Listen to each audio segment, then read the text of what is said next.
They say we should have known better than to fall so deep down into this rabbit hole we found. And I was thinking. Hi, this is Nikolai, and you're listening to my dad, Rafal, co-host James Jardine, and featuring Mr. Jim Tiller on the one and only Down the Security Rabbit Hole podcast. Plug in, listen up, and enjoy. Deep into this pool of regrettable situations. Pitch black, think back to the last time that we were happy.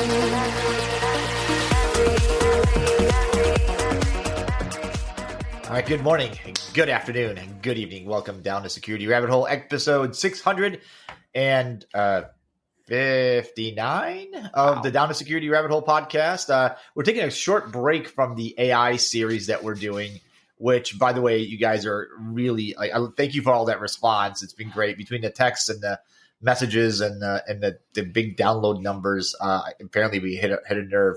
So hopefully, it's educational. Hopefully, you guys are getting it. Go check out the videos; they're pretty good. Going all the way back to the one that we did with Gnostic AI. Sunil Yu, where he's got some great audio visuals, and all the way through with John Dixon and Raja and Collins that joined us, and Eric. And so this has been it's a great series. However, every once in a while, as these two over here know, I have to take a break because my cup of influencer stupid runneth over. And this is going to be one of those episodes, like, you may not learn a whole lot, but you're going to get to hear us all vent. And I think you might want to vent along. So just feel free, join us, find a cup of coffee, maybe pour yourself a tall glass of bourbon in it. And you might enjoy this episode, because there's two things that I saw recently that absolutely drive me crazy. All right. Number one, the first one is there was a post that somebody put up, and no sense in naming and shaming or whatever. It is what it is. But it's the idea was, it's like, hey, you just got breached. How are you going to take the data, your entire network down as fast as possible? And my head broke, because, guys, it is June of 2025, right? This isn't 1997. Like, the object isn't to take everything down, right? Am I crazy? I think you're right. I was gonna respond with, I don't know, RPG grenade. Well, remember too, the image had on there, like, you can't unplug, you can't that's right, destroy, there was a whole bunch of stuff you couldn't do to take it down. Somebody read that and sent me a PM and said, "Hey, Lon, it's a very simple red button," and I was like, "Oh, that's cold." It's like, but that only takes care of the human element. I was like, I should not repost that, but I know who you are. I love the idea, though. Funny. Like, you're in the data center, you've just been hit by ransomware or something. Like, I got to stop this problem. Let me sledgehammer all my servers. And you know what? We don't even care about the encryption key anymore. Everything's dead. We killed it all. Yeah, right. Nuke it from orbit. So I don't. So this episode, I wanted to make it about just some of the things that, like, because there's people that are bona fide, make themselves influencers out there.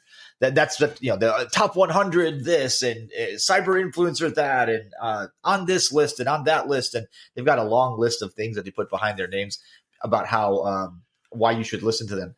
When they tell you to shut your data center down and all your network down because you've been breached or had a ransomware attack, don't listen. That's not the route to go. Right? I mean, in modern architecture, I get it. There's some old networks that you have. Maybe if you're still on some old Cabletron hubs and you can't stop the spread and you don't know how to contain and all that, fine. You don't have any endpoint tools. You have no network security segmentation, any of that. Nothing of that exists. It's just you in a NetRanger firewall, or IDS rather, and a Cisco Pix firewall at the perimeter. Go to it. Set it on fire. Watch it burn. Laugh and just enjoy. Maybe you have a marshmallow or two, but really, in a modern network, you're going to shut it all down? Maybe that was the purpose of the question, because it was, what do you do? Maybe it was seeing how many people are still on antiquated ideas. I'm pretty sure that post was selling something, James. Well, I mean, I don't know. I feel like a lot of this stuff, what posts aren't. I mean, these are the things that the few times I get on LinkedIn, usually at like 6:00 in the morning, I then start rage texting somebody else. And I'm like, I cannot believe this is sitting here. For those of you guys that are wondering, we have a group text going, and it's usually about 6 or 7 in the morning that James starts da-dong, da-dong, da-dong, da-dong, da-dong, da-dong, da-dong. Like it starts my whole day. James saw something he didn't like. It starts my whole day. The other day, I mean, not to get off topic of this one, there was one somebody posted about traveling through a small town, and they had, you know how in like light posts they'll put like the little banners for different things, and the graduating class, they had the photo and name of the seniors graduating, and it was this whole post about how, you know, the risks of that personal information being out there. And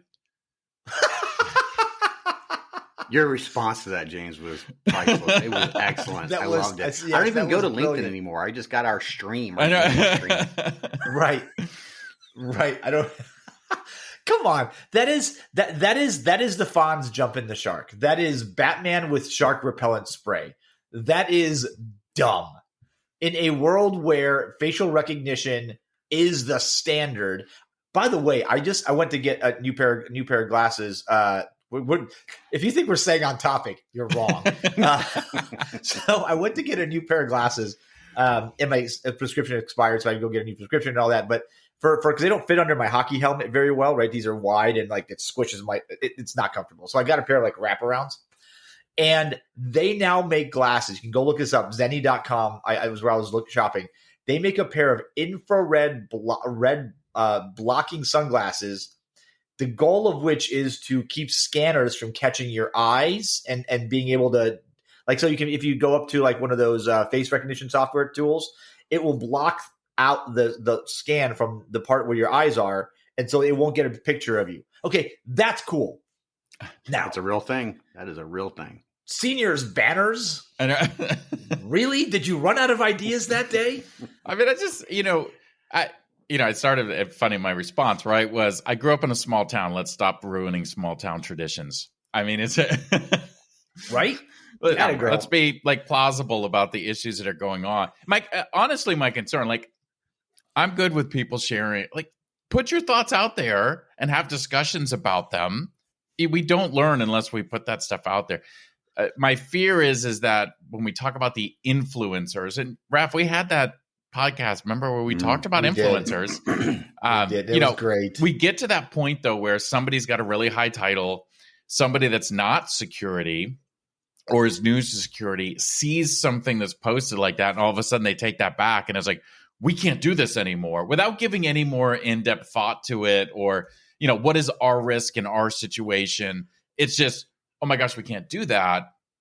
You know, and things start kind of disappearing when the reality risk of them is a lot lower than what we're really pushing. I mean, let's be fair, like name and photo, it's everywhere on LinkedIn, everywhere. Like you post it everywhere. Same thing. Like that's episode 639, Famous with 12 People. Richard right. Bird. Go listen to that one. Go watch that one. Richard's awesome. It's a great book if you haven't read it. And it's like exactly what we're talking about here. Pulling right? that context, right? Like we had to have the context around what is the situation that we're in versus the generic, name, whatever. I think that was the one I said. Security industry has done a good job of creating the fear around information that's not really that sensitive.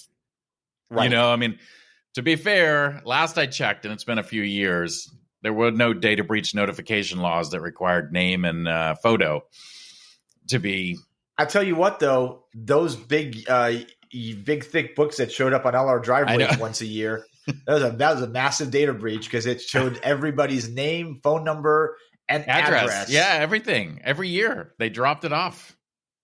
And now everybody, I don't know. You know, now it's a concern. And look, we've always used this example when we try to sell it, right? Is that there is a small portion of people that this is more of a concern for. Like if you're victim of domestic violence, or, if you've got something that maybe you are trying to be a little bit more protected from it. Witsec. But that's that's a small percentage, right? I mean, we're talking like the 99 to 1% ratio here.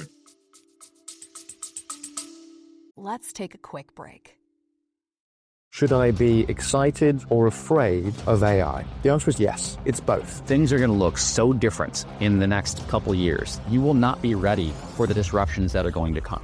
I'm Jeff Nielsen, host of Digital Disruption, the go-to podcast for technology leaders. Our generation's conflict, I think, is going to be emotional, not economic. The companies that are going to win are the ones that have a couple of characteristics. Stay ahead of the curve with Digital Disruption. Available now on your favorite podcast platform. By the way, schools do, I discovered this, schools do have, when you sign up your kids to school, they have a thing that says, my child is not allowed to be in photos, public photos. Like that is a thing. Because there are plenty of people who are on the run from crazy significant others. And, I mean, that happens. And unfortunately that's not a laughing matter. Right. And I get that, but yeah, that I don't know. And I think you see that more at the younger grades, right? I mean, the consent, because I know like at our school, you have to consent. Now I was told that you don't have to, but I was like, I didn't realize that was an option. But being a private school, like you cannot consent and then they can't put your kid in any photos. But, the schools have Instagram sites. They're posting on Facebook. They're posting on all this stuff. And it's like, I don't want my kid in all these different things. Now, that's a little bit different than seniors graduating from high school that let's go ahead and just call them adults. Also, there's a big difference between throwing something up on the internet and putting on a sign on a street to drive down. It's 1,000,000% different. Right? Town population 20. And who already know all of them anyway. Right. We all, you guys all know each other. This. If this surprises anybody, 100%. This is a shock. Well, the thing about I'll just take a half step back, and I won't put just influencers in the bucket. I'll just say social media is the concern for me is one, propagating just bad stuff because it sounds good, and then the second and third order of adoption of that theory is like, I mean, I can tell you I've had conversations with people where I'm like, hey, I've done this like 1,000 times. And I said, I would recommend doing it this way. And they go, no, I saw it this way done by this guy on YouTube. You know what I mean? So YouTube went from like, hey, this guy's doing or gal's doing something interesting. Let me draw from that to like, that's become the authoritative source in some case. And it's like that with even in social media. It's like, oh, well, this person tweeted that. So, there's exactly what it is. Hold on. I'm going to have to go look up this episode. So what episode was Chat amongst ourselves? No. I had Tom Nichols on episode 400. For those of you guys who don't know Tom Nichols, awesome dude, former prof, Naval War College, like one of the most, June 24th of 2020, episode 400, Tom Nichols. He wrote a book called The Death of Expertise. And the reason I had him on that show is exactly what we're talking about now. Because like that guy was like, he actually spent time in Russia. He was an attaché. He learned the language. He learned the culture. He learned how they, how they operate and all that. And so he would go give talks on Russia and spying and this stuff.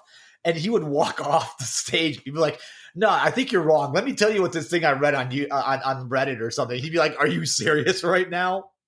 It's crazy. I think there's a difference though. One, I just want to put out there's a lot of good information coming from influencers and coming from online. Like there's a lot of good, valid information. 100%. But there's somewhat of a difference between, like I used YouTube to change my radiator in the truck. It was fantastic. Step-by-step walkthrough, right? A mechanical process to follow through. But when you switch that over to how should I do security or a more open to interpretation thought process, now you start getting into, it's a lot harder to see, is this the way I should do it or not? I mean, you could have the same with mechanical. Somebody could show you the wrong way to change a radiator and really jack up your car. But I mean, I think in general, a lot of those kind of how-tos are pretty straightforward. Like do this, do this, do this, versus kind of the thought exercise of, should I share this type of information? Because now it really, like the car is the car. My information is a whole different scenario of, you know what, maybe I'll share it in this situation, but I'm not going to go share it over there. But it's situation specific, and it's hard to give the best guidance in a single video or a single post on how to do that. Well, it's super subjective in cybersecurity, right? It's very subjective, and then full of opinions, right? So what happens is people make these proclamations like this plus this will always equal that, and that's always where I've always had a challenge is where they just say it with such confidence, like this will be your outcome, and I'm like, probably not actually. I like to say generalizations are generally always bad. So I think what particularly where we back to go unwind and go back to where I started originally. I think the reason this one on this like shut down the data center thing chapped me a little bit more than the usuals. And I didn't just laugh it off and like block the person like I normally would. There were a lot of like seemingly intelligent people that had. You ever like look through a post and go, "Wow, that's dumb," and then look through the comments section and realize there are some people with really big titles at really big companies that make really big decisions that are like, "Yeah, this is great. Oh, I should do that." You're like, and immediately in the back of my mind, I'm going, "Oh my God, what is happening?" So I look through those, and some of them. I mean, some of them were funny, which is where I hoped it was going to go, but some of them weren't. And I wonder, and it's kind of to your point, Jim, about like people take this advice, and I want to say, look, I get it. When things go bad, we used to just shut it all down and slowly bring it back up. That is a legitimate response that we used to have. Now, in the last couple of years, everybody's talking about zero trust. And I get it, cute buzzword. Somewhere between buzzword and the next best thing is the reality of what it is. But we've got like segmentation. Like that's going back into the early 90s. Like we should have done that. Right? Some people do it. We have endpoint tools. We have network tools. We have all this stuff. And if you've got a breach, say you've got a ransomware in your environment. If you have absolutely no ability to segment, as I said before, okay, maybe the only option is to just turn everything off and slowly go back. But you should, modern architectures, when you've got cloud, you've got they call carpeted space where your employees sit, people work from home, some data center stuff. You should be able to, at some fundamental level, segment that off. And if you're talking about walking into a data center and going, oh my God, I think we got breached, one, that implies to me that you have no visibility, that you don't actually know what's happening on your network. Right. And I'm not saying you have firewalls at your perimeters. I'm talking about like looking inside your network, what the packets are doing, who's talking to where, what the conversations are like from an endpoint and from a network perspective. That's two parts of the security triad. Like this isn't new. Anton's been talking about this for like 7,000 years. Sorry, Anton, I didn't know you were that old. Like Anton's been talking about it since he stuck it in his stone tablets while riding his pterodactyl, okay, to work. Like it's that old of a concept. And for people to sit there and go, yeah, we should, that's what I would do. I would shut it all down too. I was hoping somebody in there besides my snarky ass would go, there's a better way to do it. Or maybe we should consider not doing that because that's how CISOs get fired. Right. I mean, that's literally like, oh gosh, I had a tractor accident and lost my finger. Well, there goes the arm. Like what? What are you doing?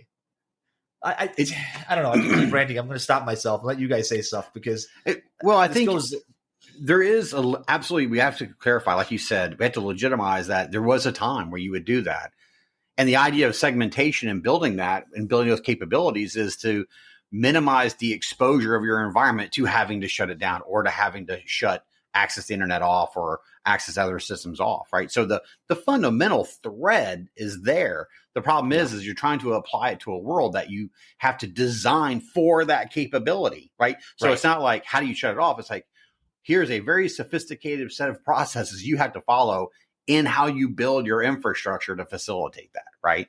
And you really should have some ability or at least understand what the implications are or what are the characteristics that contribute to making that decision. Because I can even remember back in the old days when it was, 20 people in a remote office, like, oof, man, do I really want to unplug the internet? Am I going to how much trouble am I going to get into? And it's like 20 people on email, and so there's just, it's everybody wants to overly simplify and kind of answer the question when in fact a little bit where James, you were saying earlier is it's going to be more complex than that.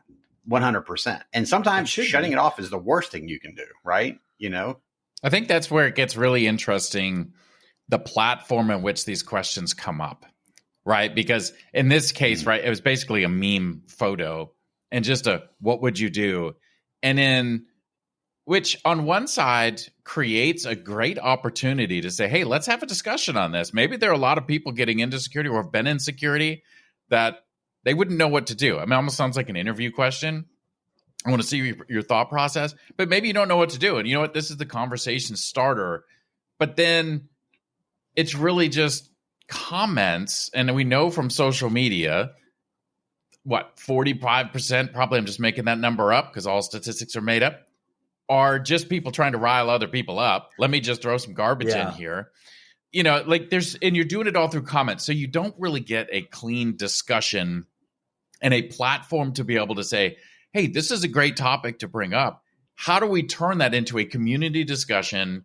Let's get some different ideas and start getting valid stuff. Instead, you get, a whole bunch of people that just like, great question or thumbs up or, nothing answers with zero value besides agreeing with whatever the person said. Right. And that's not just like, I don't know if this post had those, but so many posts when people post something, it is just, certainly did. That's amazing. That's amazing. Great. But it's a great platform to start that conversation where we're saying, hey, let's dig into this. Why should we not be doing that these days? What's a better alternative? What are some of the key things that might pull you this way versus that way based on, these factors? But how do you do that with your, I don't know what we're limited to now. You get like 1,000 characters in a comment. How do you do that in a comment that then gets lost in a sea of other comments? And now as the reader, if I'm actually curious about how I should do this, now I have to sift through a Reddit post basically that, some of them may be legit, other ones aren't, and maybe I can't discern the difference. Like it becomes a very difficult thing to do because I think in my mind, the idea of what they're trying to do, trying to be the cup half full here, is that we're trying to have a discussion and solve this problem. The reality is probably they're just trying to get posts so they can, market their company, whichever, right? But how do we turn that into a platform where we could have those discussions, share those different ideas, and then kind of raise up the ones that make more sense, right? Of how to better make that decision. Yeah. Well, Jim, you meant, so that's a good point to put on it. But, and so the other post that really caught my attention and why we're talking about this, and my buddy Grant, who's been on the show a couple of times, who probably listens to the show. So I'm going to call him on it, but I saw, because, you said your friends commented on this. I was like, oh, what did Grant say? So I read his reply, and then I went back and went, I read the original post.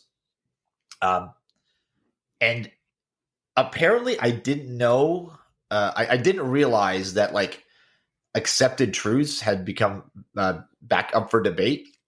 But there are actually people out there that will tell you that security is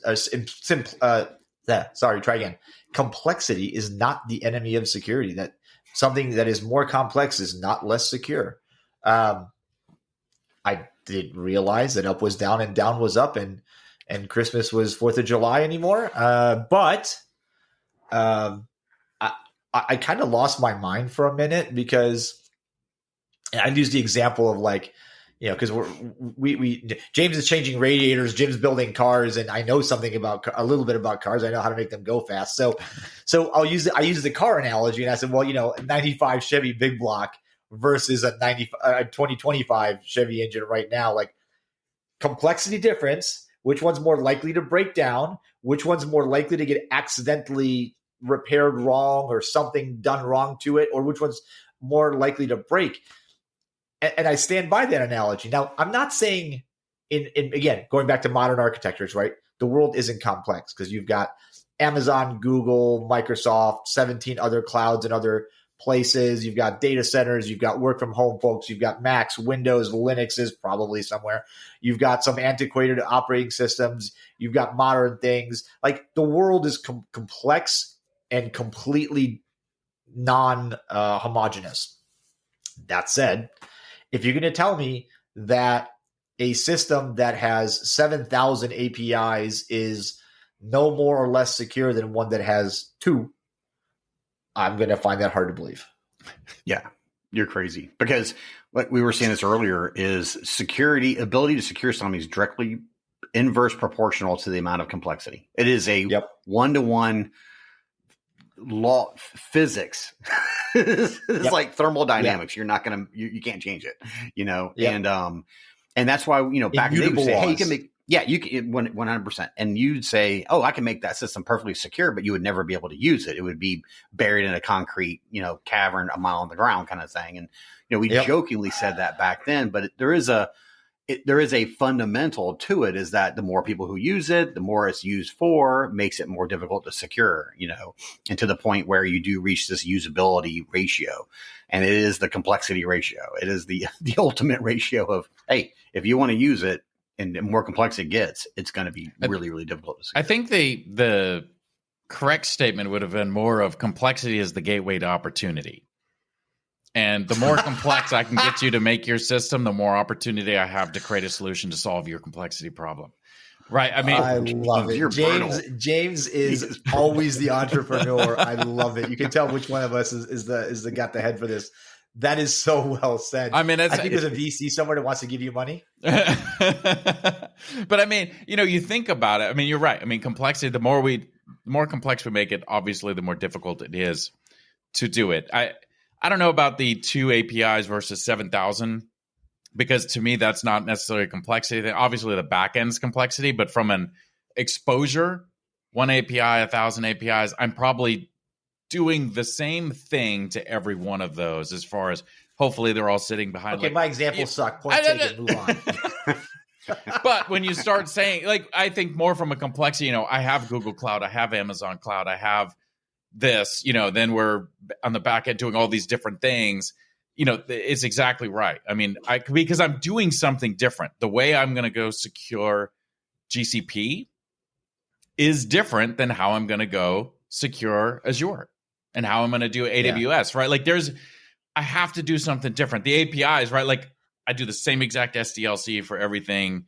It's the same, unless my APIs are across these different cloud fronts, right? But that you get that complexity because now my tooling changes, the output expectations change. We've got 6 different vendors. My complexity is spread across the way. Hence, what do we get? We get things like SOAR. We get opportunity to do this. What we're seeing this, Raph, when we've had a couple of these conversations with, I always forget the name of that company, but that's doing the identity security, right? And it's like, okay, the complexity has increased with identity because now we say, oh, well, we've got Okta, we've got SailPoint, we got BeyondTrust. So I'm using 15 different identity providers. And it's like, you know what? Let's take security out of each one and I'll do the security and I will solve your complexity. That's the perfect example. Yeah, that's the perfect example. I had a conversation with somebody the other day on, we were talking identity, and not even, just sort of a weird segued into it. And he goes, I miss the good old days of boring Active Directory. And I sort of went, what? Because I don't. He's like, but listen, he was like, hear me out. In AWS, configuring an identity can be nightmarish, Wes Craven level nightmarish, because you've got so many options, so many features, so many configuration things. AD wasn't that complex by comparison.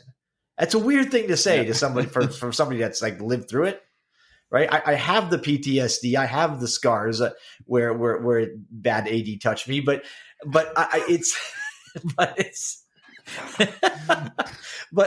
the level of complexity between the two isn't even comparable. And then you get things like, oh, I left an S3 bucket wide open. Whoops. I didn't even know that. I did that by accident. Right. And so I don't know. I think that's a good example. And we get to, as the world continues to ratchet up, and this AI series kind of illustrates that, we're adding more complexity to it with systems that I don't think most of us understand, hence the AI discussion. And we're talking about it like it's no big deal. Like, we get it. Here's 7 steps to secure your AI. And I don't think it's that simple. I think we're just starting to that sun is just starting to rise over the fact that in a lot of our brains, like, holy cow, this isn't, while it's a generational or whatever the next big evolutionary word is for the difference between pre-AI to post-AI, right?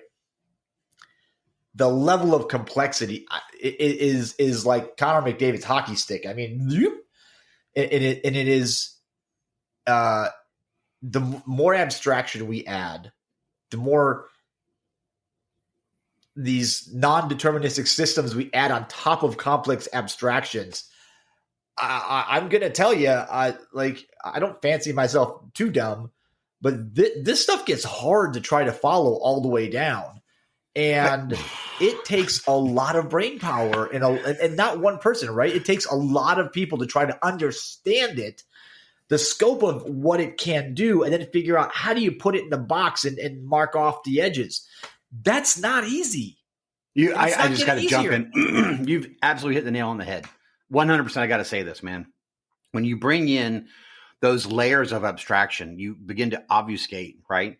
And I remember very early on when the iPhone first came out, and I was like, an app, and you just press a button, this magically happens. And I was like, oh my God, there's so much happening layer upon layer. We're increasing the number of layers in this layer cake, right? And it's no longer OSI model. It's like that times 100. And we're constantly layering and creating, right? And so now what happens is bad guys, threats, they know where those cracks in the layers are, right? So it's not only complex because there's so many layers, but we're also creating more and more abstraction from our knowledge of actually what's happening in those layers. So we talk about detecting attacks and things like that. We still speak in terms of, API or whatever the case may be. Okay, what does that look like in a world of AI, right? And not to bring the whole conversation to AI, but your point about abstraction, obfuscation, and layering cannot be said loud enough. That is an accelerator. It's a magnification of complexity. Therefore, if we agree that there's an inverse proportional relationship of complexity to security, what does that tell you, right? Things are going to get more and more difficult as they come along. Well, we're expanding the, what we don't know, right? And it builds upon that. I think another good example, really kind of like your car example, Raf, is look at the complexity of something like Mac OS versus Windows, right? Mac said, we're only going to run on this hardware. And how much smoother is everything when you're talking about crashes? Like, my Mac doesn't crash. 1,000,000 times. Anything, right? But then you go to Windows and they say, you know what? If you can build it in your garage, we'll run it on, and we'll run on anything. And what happens? Windows has blue screens. Mac doesn't have a blue screen, right? Like, they opened it up to the complexity to say, we'll try to work with everything. And it's great example. To me, like, that's a great example of that. We keep it simple, we go complex. The other side of it is when I used to teach for SANS, the .NET course, I used to always rag on the Java course. I'd be like, listen, we have it so good. .NET, we've got web forms and MVC. That's it, right? I mean, everything was either built into .NET or you're using like a true, I bought third-party control, like a RAG control. Java's over there. They got Faces. They got Spring. They got all these different frameworks. And I'm like, how nice is it that we just have this? And then, of course, .NET came out with NuGet and screwed it all up. But when you think about that from a development standpoint, it used to be everything was packaged in your framework and you wrote everything else. Now look at the complexity of I'm using NuGet or I'm using something else. I'm pulling in all these packages from whoever in the open source world. So now, kind of like that API example versus the cloud example, now I've got all these different pieces that I'm relying on that I have to try to figure out how to keep updated. I mean, it's one thing to say I need to update .NET. It's another thing to say I've got 3,000 other packages in my app, and any one of those I could update and it would cause a problem with my system. And like that complexity severely increases it because now it's so much harder to try to keep everything up to date versus just saying, I just need to update this one thing. And probably the same thing, right? We always say patch management is one of the foundations. It's the basics, right? But the reason why patch management sucks is because I've got a gazillion things on that server.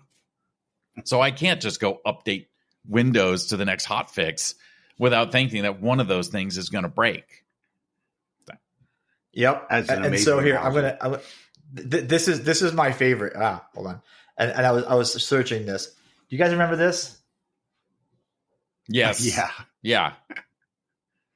This perfectly illustrates what we're talking about.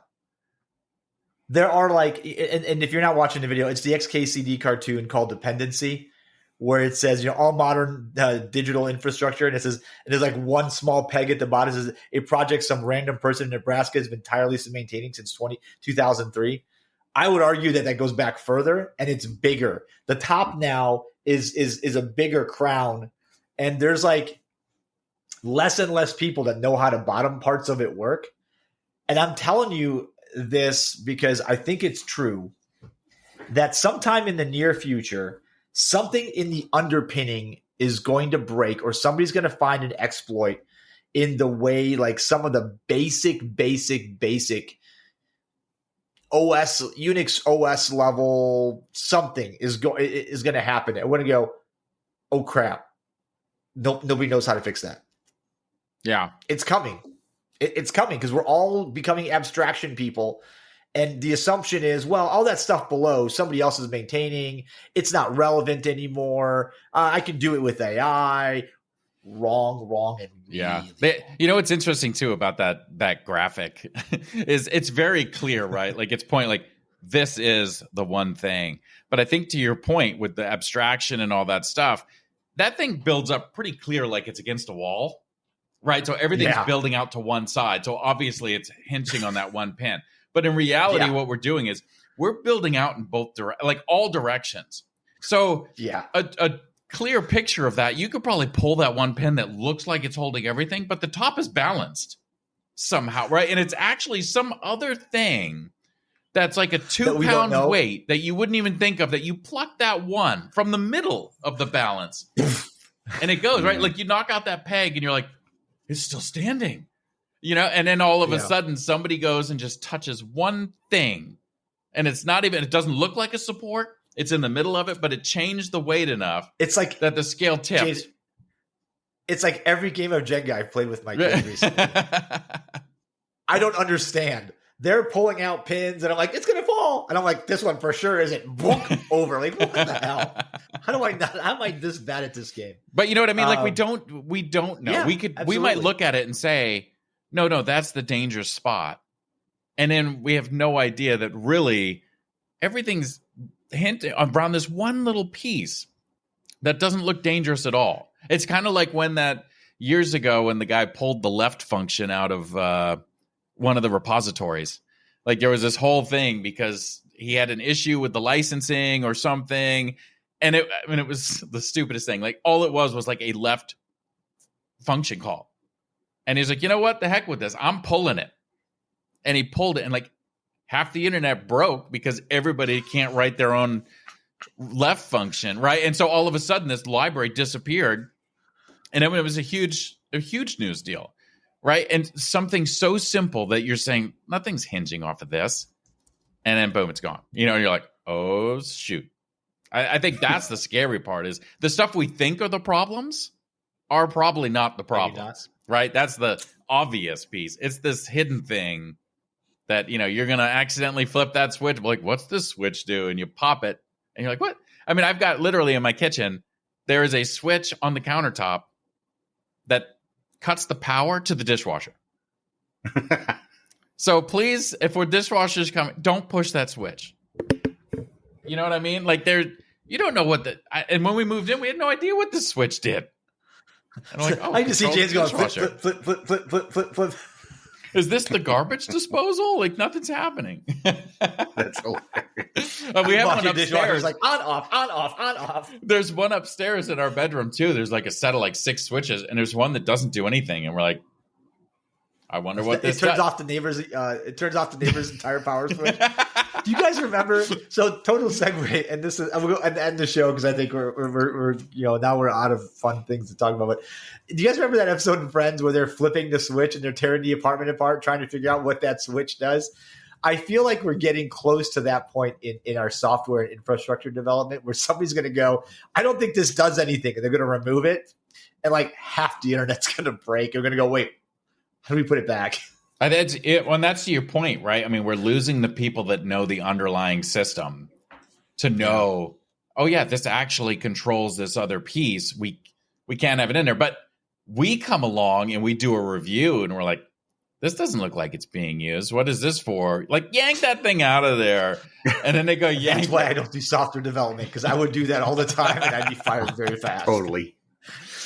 They would not want me on these projects. I'd be like, it doesn't look like it does anything. 86. Because we were so good at commenting back in the day. You know, there's a good comment of, this is the workaround I did for X. And somebody goes and botches it, and it's like, oh man, it's gone. And they're like, dude, you have the copy of the code? No, I didn't save it. Oops. All right. Well, this has been fun, and dare I say, a bit therapeutic. Thanks for indulging me, guys. If you've been listening along, I hope you've laughed, maybe cried a little, and maybe it's been a bit therapeutic for you too. I think it's good to do this every once in a while, because if not, we're all just going to go just crazy, and it's going to go bad. It's going to go bad very, very fast. Or we'll drink it. I don't want to do that either. So I mean, I do, but not like that. By the way, if you want, I think we do these kinds of episodes some semi-regularly. It's generally when somebody tags me in something on a post somewhere, and he's like, "Hey, you should check this out." So yeah, keep tagging me in ones. They're funny. Some of them are slightly rage-inducing, and make fun of anybody specific, Grant. But there's some good things out there. There's some good content. And there's some just really, really bad content. So I hope this is something good. Thanks, James. Jim, thanks for joining me, guys. Thanks for making this a part of your day. We'll be getting back to your regularly scheduled AI series in just a bit. And I'm not sure what we got in store for you next week, but we'll find out soon. I'll talk to you guys later. Guys, thanks. It's been a blast. Always. We'll catch you another time, another place on another Down to Security Rabbit Hole podcast. Ciao, ciao. This is Bella. Thanks for listening. Don't forget to leave my dad a review and share this with your friends. Bye.